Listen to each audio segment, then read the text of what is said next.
ಹೇಳಿದ್ನಲ್ವಾ, ಸದಾ ಶಿವೋಕ್ತನಿ ಸಪಾದಿ ಲಕ್ಷ ಲಯಾವದಾನಾನಿ ವಸಂತ ಲೋಕೆ ಮಾನ್ಯತೆ ಹೇ ಮಾನಿಮಂ ಲಯನಂ ಉತ್ತನಂ. 1,40,40,000 ಮಾರ್ಗಗಳಿದ್ದಾವೆ.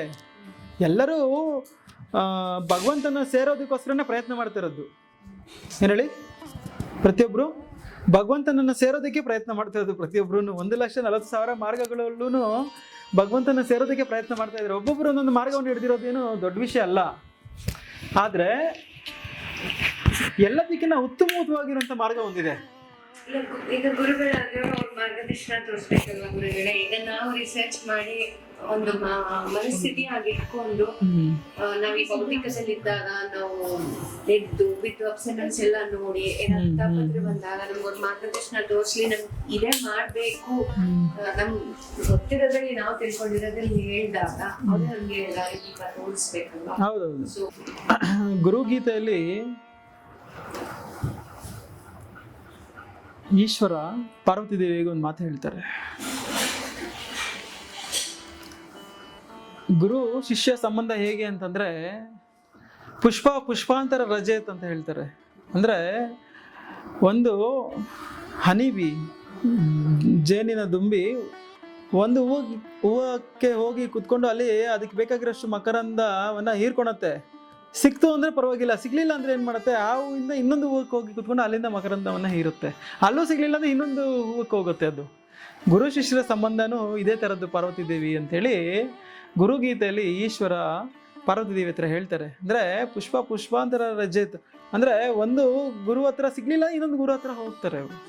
ಅದರ ಅರ್ಥ ಅದೇ, ಇನ್ನೇನಿಲ್ಲ.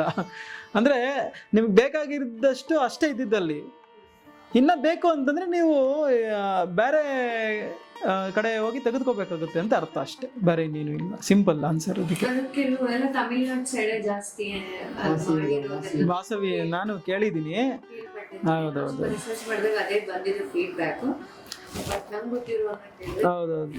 ಏನಿಲ್ಲ ಆ ಥರ ಏನು ಭಯ ಬೀಳೋದಿಲ್ಲ. ಲಾಸ್ಟ್ ಆ್ಯಂಡ್ ಫೈನಲ್ ಇದೊಂದೇ. ಇದಕ್ಕಿಂತ ಮೀರೋದಿದೆ ಅಂದ್ರೆ ನಾನು ನಿಮ್ಮ ಜೊತೆಲಿ ಬರ್ತೀನಿ, ಹೋಗಿ ಕಲಿಯೋಣ, ಏನು ತೊಂದರೆ ಇಲ್ಲ. ಯಾಕಂದ್ರೆ ನಾವು ಈಗ 20 ವರ್ಷದಿಂದ ಎಲ್ಲ ನನಗೆ 11 ಜನ ಗುರುಗಳು, ಒಬ್ರಲ್ಲ ಇಬ್ರಲ್ಲ 3 ಜನ ಅಲ್ಲ 10 ಜನ 11 ಜನ ಗುರುಗಳು ನನಗೆ. ಒಬ್ಬೊಬ್ರು ಒಂದೊಂದು ಮಾರ್ಗದಲ್ಲಿದ್ದಾರೆ. ಒಬ್ರು ಹಠಯೋಗ, ಒಬ್ರು ಸಿದ್ಧಯೋಗ, ಒಬ್ರು ಕ್ರಿಯಾಯೋಗ, ಒಬ್ಬೊಬ್ರು ಒಂದೊಂದರಲ್ಲಿ ಇದ್ದಾರೆ. ಅದರಲ್ಲಿ ತಾಂತ್ರಿಕ್ ಟೆಕ್ನಿಕ್ಸು ಕೂತಿರೋರು ಒಂದಷ್ಟು ಜನ ಗುರುಗಳಿದ್ದಾರೆ. ಅವ್ರು ಗುರುಗಳಾಗಿ ರೆಕಗ್ನೈಸ್ ಇದು ಮಾಡಿಲ್ಲ ನಾನು, ಆದರೆ ಹೇಳ್ತಾ ಇರೋದು ಮಾತಿಗೆ 11 ಜನ ಗುರುಗಳಿದ್ದಾರೆ.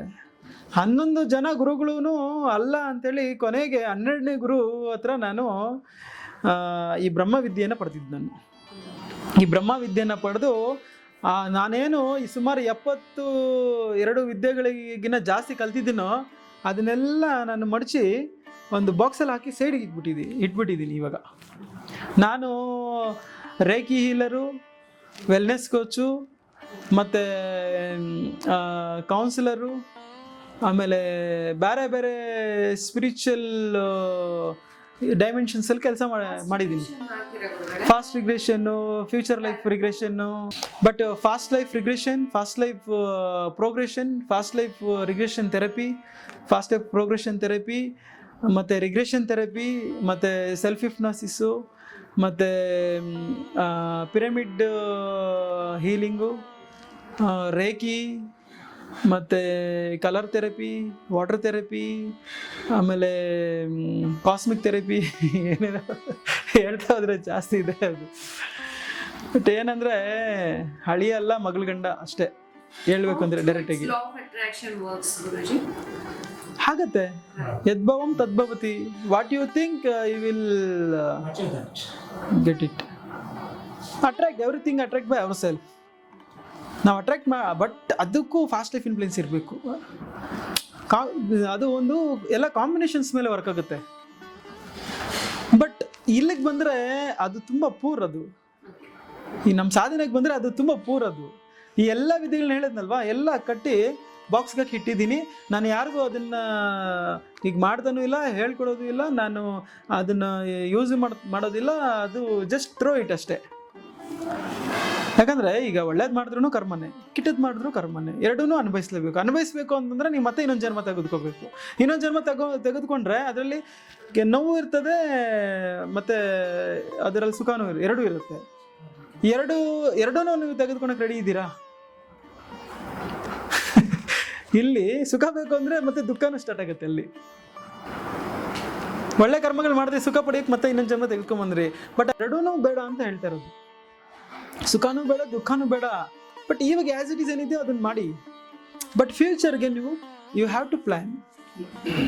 ನಾನು ಒಬ್ಬ ಯೂನಿಕ್ ಥಿಂಗು, ನನಗೆ ಯಾರು ರೂಲ್ ಮಾಡೋ ಅವಶ್ಯಕತೆ ಇಲ್ಲ, ಯಾರು ಸರ್ಟಿಫಿಕೇಟ್ ಕೊಡೋ ಅವಶ್ಯಕತೆ ಇಲ್ಲ, ಯಾರು ನನ್ನ ಆಪರೇಟ್ ಮಾಡೋ ಅವಶ್ಯಕತೆ ಇಲ್ಲ. ನನಗೆ I have that much of capability, ability.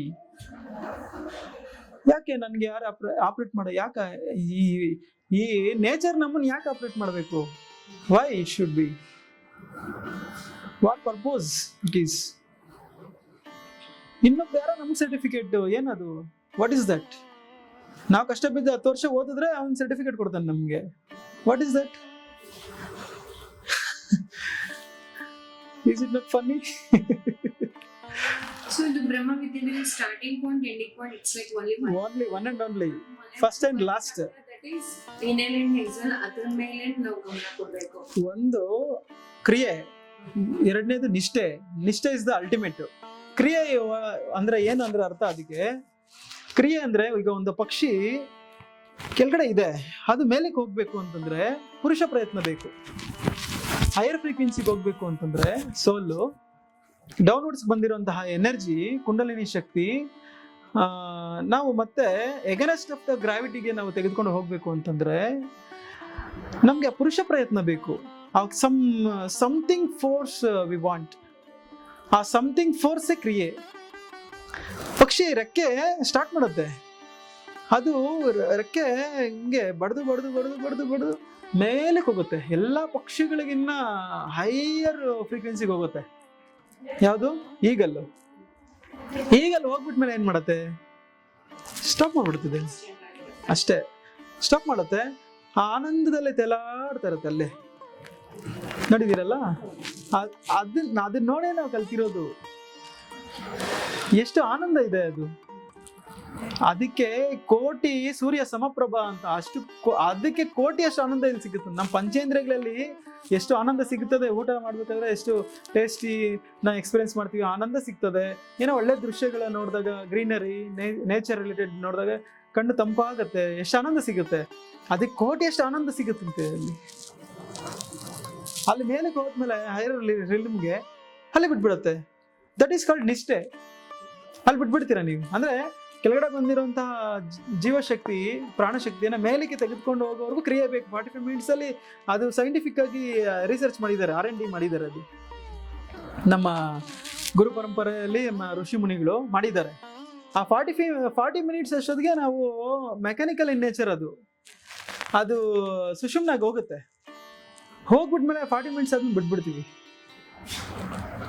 ಆ ಪ್ರೆಸೆನ್ಸ್ ಆಫ್ ಮೈಂಡ್ ಅಲ್ಲಿ ಇರ್ತೀವಿ ನಾವು. ಆ ಪ್ರೆಸೆನ್ಸ್ ಆಫ್ ಮೈಂಡ್ ಅಲ್ಲಿ ಏನಾಗುತ್ತೆ ಅಂದ್ರೆ ನೋ ಥಾಟ್ಸ್ ಸ್ಟೇಟ್ಗೆ ರೀಚ್ ಆಗ್ತೀವಿ ನಾವು. ಆ ನೋ ಥಾಟ್ಸ್ ಸ್ಟೇಟ್ಗೆ ಯಾವಾಗ ರೀಚ್ ಆಗ್ತೀವಿ ಅವಾಗ ನಮ್ಗೆ ಆನಂದ ಅನ್ನೋದು ಸಿಗುತ್ತೆ. ಅದನ್ನೇ ಬ್ರಹ್ಮಾನಂದ ಅಂತಂದ್ರು ಶುಗ ಮಹರ್ಷಿ. ಬ್ರಹ್ಮಾನಂದ ಮಗನ್ಯಸ ವಿಷಯಾನಂದ ಪರಿತ್ಯಜ್ಯ. ಆ ಬ್ರಹ್ಮಾನಂದದಲ್ಲಿ ಆನಂದ ಸಿಗೋವನ್ಗೆ ವಿಷಯಾನಂದಗಳಲ್ಲಿ ಕೆಲಸನೇ ಇಲ್ಲ ಅವನಿಗೆ ಅಂತಂದ್ರು. ಇದಕ್ಕೆ ಈ ವಿಷಯಾನಂದಗಳಲ್ಲಿ ಸಿಗೋಷ್ಟು ಕೋಟಿಗಿನ್ನ ಅಧಿಕವಾಗಿರುವಂತಹ ಆನಂದ ಅಲ್ಲಿ ಸಿಗತ್ತೆ. ಆ ಆನಂದ ಅವನು ಒಂದ್ಸರಿ ಎಕ್ಸ್ಪೀರಿಯನ್ಸ್ ಮಾಡಿದ್ರೆ ಇದರಲ್ಲಿ ಅವನಿಗೆ ಕೆಲಸನೇ ಇಲ್ಲ. ಬ್ರಹ್ಮಾನಂದ ಮಗನಸ್ಸ ವಿಷಯಾನಂದ ವಿಷಯಾನಂದಗಳಲ್ಲಿ ಸಿಗೋ ಆನಂದ ಪರಿತ್ಯಜಿಸಿಬಿಡ್ತಾನೆ ಆತ. ಅವನಿಗೆ ಅವಶ್ಯಕತೆನೇ ಇಲ್ಲ ಇನ್ನು. ಅಷ್ಟು ಆನಂದ ಸಿಗುತ್ತೆ. ಇದು ತುಂಬಾ ಡೈರೆಕ್ಟ್ ವೇ, ಇದು easy and very simple way. ಇದಕ್ಕಿನ್ನ ಸಿಂಪಲೆಸ್ಟ್ ವೇ ಅನ್ನೋದು ಇಲ್ಲವೇ ಇಲ್ಲ. ಸಿಂಪ್ಲೆಸ್ಟ್ ವೇ ಅನ್ನೋದು ಇಲ್ಲೇ ಇಲ್ಲ ಇದಕ್ಕಿನ್ನ. ಡೈರೆಕ್ಟ್ ಇದು ಎಷ್ಟೋ ಜನರ ಹತ್ರ ಹೋಗಿ ಎಷ್ಟೋ ಅನುಭವಗಳನ್ನ, ಎಷ್ಟೋ ವಿದ್ಯೆಗಳನ್ನ ಕಲ್ತಿದ್ದ ಆದ್ಮೇಲೆ ನಾನು ಇಲ್ಲಿಗೆ ಬಂದಿದ್ದು. ಇಲ್ಲಿಗೆ ಬಂದ್ಮೇಲೆ ಎಲ್ಲ ಬಿಟ್ಬಿಟ್ಟೆ. ಇದೊಂದಿನ ನಾನು ಮಾಡ್ತಾ ಇದ್ದೀನಿ, ಬೇರೆ ಏನು ಮಾಡ್ತಾ ಇಲ್ಲ. ನಾನು ಯಾವುದು ಅಟ್ರಾಕ್ಟಿವ್ ಮಾಡೋದಿಲ್ಲ, ಲಾ ಆಫ್ ಅಟ್ರಾಕ್ಷನ್ ಇಲ್ಲ, ಯಾವುದೇ ನೀಡ್ಸ್ ಇಲ್ಲ, ಯಾವುದೇ ವಾಂಟ್ಸ್ ಇಲ್ಲ. ನಮ್ಗೇನು ಬೇಕೋ ಅದು ಆಟೋಮೆಟಿಕ್ಕಾಗಿ ಅಲೈಂಟ್ ಆಗುತ್ತೆ. ನಾವು ಮಾಡೋದು ಏನೂ ಬೇಕಾಗಿಲ್ಲ. ಬಟ್ ಮೆಟೀರಿಯಲಿಸ್ಟಿಕ್ ಲೈಫಲ್ಲಿ ಕೂಡ ಬೆಟರ್ ಆಗಿ ಪರ್ಫಾರ್ಮ್ ಆಗುತ್ತೆ ಎಲ್ಲ. ಮೆಟೀರಿಯಲಿಸ್ಟಿಕ್ ಲೈಫಲ್ಲಿ ಕೂಡ ನಿಮಗೆ ಏನೇನು ಬೇಕೋ ಅದು ಮೆಕ್ಯಾನಿಕಲ್ ಆಗಿ ನಿಮಗೆ ಸೇರಿಸುತ್ತೆ, ಪ್ರಯೋಜನಗಳನ್ನು ಸೇರಿಸುತ್ತೆ. ಅದು ಮೆಕ್ಯಾನಿಕಲ್ ಇನ್ ನೇಚರ್. ಅದು ಹೇಳನಲ್ವಾ, ಲಲಿತ ಸಹಸ್ರನಾಮದಲ್ಲಿ ಕೂಡ ಆಕೆ ಏನು ಕೇಳ್ತಿದ್ದಾಳೆ, ನನಗೆ ಪ್ರಿಯವಾಗಿರುವಂಥದ್ದು ಯಾರು ಅಂತಂದ್ರೆ ಪ್ರಾಣಾಯಾಮವನ್ನ ವಿನಿಯೋಗ ಮಾಡುವಂಥವ್ರು ಅಂತ. ನನ್ನ ಪ್ರಾಣಾಯಾಮವನ್ನ ಯಾರು ಆರಿಸ್ತಾರೋ ಅದೇ ನನಗೆ ನೈವೇದ್ಯ ಅಂತ ಹೇಳಿದ್ದಾರೆ. ಅಂದ್ರೆ ಯಾರಿಗೂ ಒಲಿತಾಳೆ ಲಕ್ಷ್ಮಿ ಅಂತ ನಾವು ಅರ್ಥ ಮಾಡ್ಕೋಬೇಕಿಲ್ಲಿ. ಈ ಕಲಿಯುಗದಲ್ಲಿ ಅದಲ್ವಾ, ಲಕ್ಷ್ಮಿ ಇದ್ರೆ ಎಲ್ಲ ಕೆಲಸಗಳು ಆಗುತ್ತೆ, ಎಲ್ಲ ನಿಶ್ಚಿಂತೆಯಿಂದ, ಚಿಂತೆ ಇಲ್ಲದೆ ನಿಶ್ಚಿಂತೆಯಿಂದ ಇರ್ತೀವಿ ನಾವು, ಎಲ್ಲದಕ್ಕೂ ಆಗುತ್ತೆ. ಇದು ಮೃತ್ಯುಂಜಯ ವಿದ್ಯೆ ಅಂತಂದ್ರೆ ಎಲ್ಲದಕ್ಕಿಂತ ಮಿಗಿಲಾಗಿರುವಂಥದ್ದು. ಮೃತ್ಯುನೇ ಜಯಿಸ್ಬೋದು ಅಂತಂದ್ರೆ ವಿಷಯಗಳನ್ನು ಜಯಿಸಕ್ಕಾಗತ್ತಿಲ್ವಾ? It's common thing. ಇದು ನೀವು ಮೃತ್ಯುನ ಜಯಿಸ್ಬೋದು ಅಂದ್ರೆ ವಿಷಯಗಳ ಯಾವ ಲೆಕ್ಕ? ಎಲ್ಲದಕ್ಕಿಂತ ದೊಡ್ಡದು ಮೃತ್ಯುನೇ ಅಲ್ವಾ? ಆ ಮೃತ್ಯುವನ್ನೇ ಜಯಿಸಬಹುದು ನೀವು ಅಂತಂದ್ರೆ, ಈಗ ಅರ್ಥ ಆಯ್ತಾ ನಿಮ್ಗೆ? ಮೃತ್ಯುಂಜಯ ಅಂತ ನಾವು ಹೇಳ್ತೀವಿ. ಏನಕ್ಕೆ ಮೃತ್ಯುಂಜಯ ಅಂತಂದ್ವಿ?